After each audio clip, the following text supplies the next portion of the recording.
Brought to you by ZX Cough Syrup.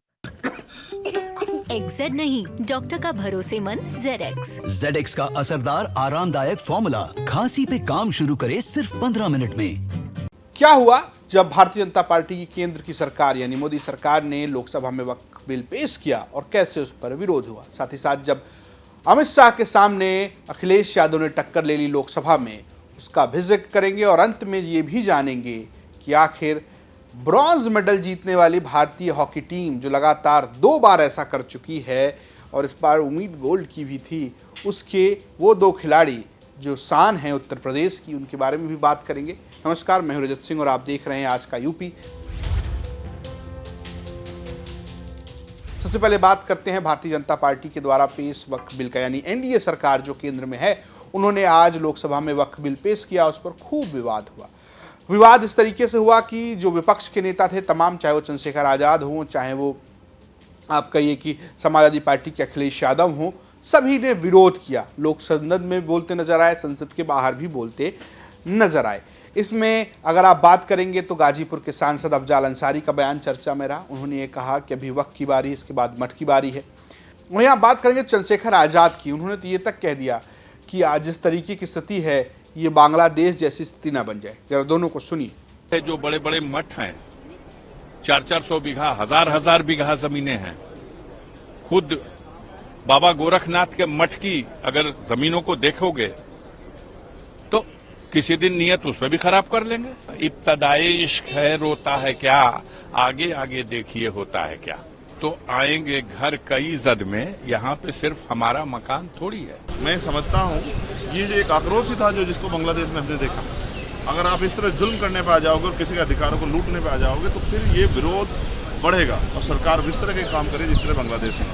हालांकि सवाल ये यहीं से शुरू करते हैं भारतीय जनता पार्टी से। आपके कितने मेंबर ऑफ पार्लियामेंट है मुस्लिम, कितने जो आपने मंत्री बनाए मुस्लिम, कितने एमएलसी बनाए आपने मुस्लिम, और साथ साथ मैं उत्तर प्रदेश से आता हूँ। उत्तर प्रदेश में जहाँ तक मैं जानता हूँ एक भी मुस्लिम इंस्पेक्टर जो है चार्ज पे नहीं। इससे कितने डीएम आपने मुस्लिम जो है चार्ज पर रखे हैं, कितने आईपीएस आपने मुस्लिम चार्ज पर रखे हैं। तो आपने सुना, दोनों ने संसद के बाहर जो बयान दिए। हालांकि अखिलेश यादव ने यह कहा कि भारतीय जनता पार्टी की नीयत ही साफ नहीं है मुसलमानों को लेकर। कुछ नहीं बोला, अभी जो बोलना था बोल दिया। तो जो हुआ सही हुआ, जो आप लोग बात कर रहे थे बोल दिया। मैंने आपसे कहा बीजेपी की कभी नीयत साफ नहीं रही, मुस्लिम के प्रति उनकी नीयत कभी साफ नहीं रही। आपको बता दें कि वक्फ बिल को लेकर पहले से ये उम्मीद थी कि बीजेपी अगर उसको लाएगी तो उस पर विरोध होगा। फिलहाल माना जा रहा है कि सरकार इसे जेपीसी पर भेजना चाह रही है। नजूल बिल की तरह इसका भी विरोध हो रहा है। आपको बता दें कि उत्तर प्रदेश में भी नजूल बिल लाया गया था जो संपत्ति से जुड़ा हुआ था, जिस पर भी विवाद हुआ था। आखिरकार उसे प्रवर समिति को भेजकर ठंडे बस्ते में डाल दिया गया। क्या वक्फ बिल के साथ भी ऐसा होगा, ये देखने वाली बात होगी। अब बात करते हैं लोकसभा की उस तस्वीर की जिसकी चर्चा आज उत्तर प्रदेश में खूब रही। तस्वीर वो अमित शाह वर्सेस अखिलेश यादव की। अखिलेश यादव वक्फ बिल का विरोध कर रहे थे और उस बीच उन्होंने सीधे कहा कि मैंने तो सुना है कि आपके भी अधिकार छीने जा रहे हैं, और वो बात उन्होंने सीधे लोकसभा के अध्यक्ष के लिए कही और अमित शाह इस पर भड़क गए।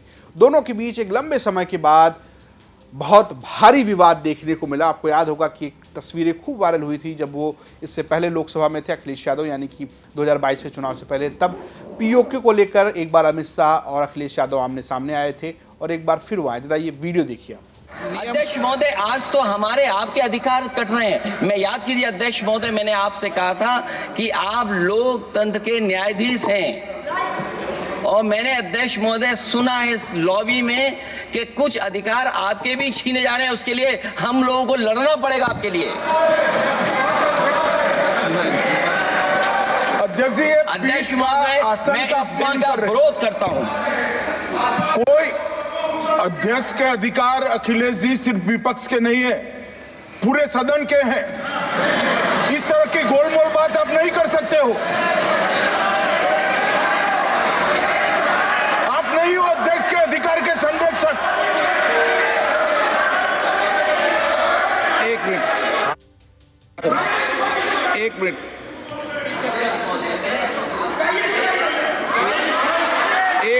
प्लीज। ये इसलिए लाया जा रहा अध्यक्ष महोदय, अभी हारे हैं, अध्यक्ष महोदय अभी अभी हारे हैं। और दरअसल ये चाहते हैं। तो आपने देखा किस तरीके से अखिलेश यादव और अमित शाह एक दूसरे के सामने लोकसभा में नजर आए हैं। ऐसी तस्वीरें लगातार संसद से नजर आ रही, क्योंकि समाजवादी पार्टी इस बार 37 सांसदों के साथ पहुंची है और अपना दमखम भी दिखा रही है, और बीजेपी पहले से ही इस माइंडसेट में। अब बात कर लेते हैं खुशखबरी की। भारतीय टीम, हॉकी टीम ने ओलंपिक में ब्रॉन्ज मेडल जीता है, और ऐसा उसने दूसरी बार किया है। इससे पहले टोक्यो ओलंपिक में भी भारतीय टीम ने ब्रॉन्ज मेडल जीता था। इस बार उम्मीद गोल्ड की थी, लेकिन थोड़ी सी चूक हो गई। खेल में जर्मनी के खिलाफ आखिरी क्षणों में थोड़े इंचेस की दूरी रह गई। जो भी हॉकी को लंबे समय से देख रहे हैं, जिन्होंने दिलीप टर्की को खेलते हुए देखा, जिन्होंने सरदार सिंह को खेलते हुए देखा है, उन सबको याद होगा कि हॉकी ने बहुत अच्छा किया है लगातार। क्योंकि इससे पहले आपको बता दें कि 2012 में वो भी समय आया था जब भारतीय हॉकी टीम ने ओलंपिक के लिए क्वालिफाई नहीं किया था, लेकिन इस बार क्वालिफाई भी किया और फिर से जीत दर्ज की। और ये बहुत लंबे समय के बाद हुआ है कि जब लगातार 2 बार ब्रॉन्ज मेडल ही सही, लेकिन मेडल हॉकी टीम ने जीता है। लेकिन 2 खिलाड़ियों के चर्चे जरूर होने चाहिए। एक, राजकुमार पाल गाजीपुर के हैं। वो खिलाड़ी जिनके बारे में आपको याद होगा कि ग्रेट ब्रिटेन के खिलाफ जब भारतीय टीम 10 खिलाड़ियों यानी 11 बनाम 10 से खेल रही थी और आखिर में पेनल्टी शूट आउट में आखिरी गोल किया था, उनका नाम है राजकुमार पाल। गाजीपुर के हैं और खूब चर्चा में रहते हैं, क्योंकि उनके पास है उत्तर प्रदेश की वो टेक्निक जिसे कहा जाता है ड्रिबलिंग, यानी कि वो अपनी गेंद को 3D स्किल के जरिए कभी भी डी में ले आते हैं, कभी बाहर ले जा सकते हैं।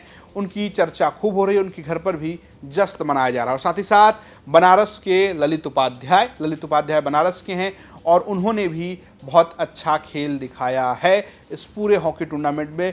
ललित उपाध्याय भी वो खिलाड़ी हैं जो ग्रेट ब्रिटेन के खिलाफ आपको क्वार्टर फाइनल में पेनल्टी शूट आउट के वक्त नजर आए थे, और जिन्होंने अपने स्टिक से गेंद को इस तरीके से घुमाया था कि गोलकीपर देखते रह गए थे। उन ललित उपाध्याय के पिताजी को ये उम्मीद थी कि इस बार गोल्ड आएगा, लेकिन उन्होंने कहा कि बहुत खुशी का दिन है, खूब जश्न मन रहा है। जरा सुनिए ललित उपाध्याय के पिता क्या कह रहे हैं। इतनी खुशी है जिसको कि हम जबान से नहीं कर सकते। इतना खुश हैं, आप समझिए कि बच्चों का मेहनत जो है रंग लाया, और ये लोग, इनको सेमीफाइनल जीतना चाहिए था लेकिन नहीं जीत पाए, लक नहीं साथ दिया। आज इनको जीतना ही जीतना था। ईश्वर की कृपा है, इनके मेहनत का फल है कि हम लोग जो है आज मेडल जीते। पूरा मैच देखे हैं, कैसा लग रहा था मैच देख? बहुत उतार चढ़ाव वाला मैच रहा। स्पेन भी अच्छा खेली, लेकिन हिंदुस्तान ने उसका डट करके मुकाबला किया।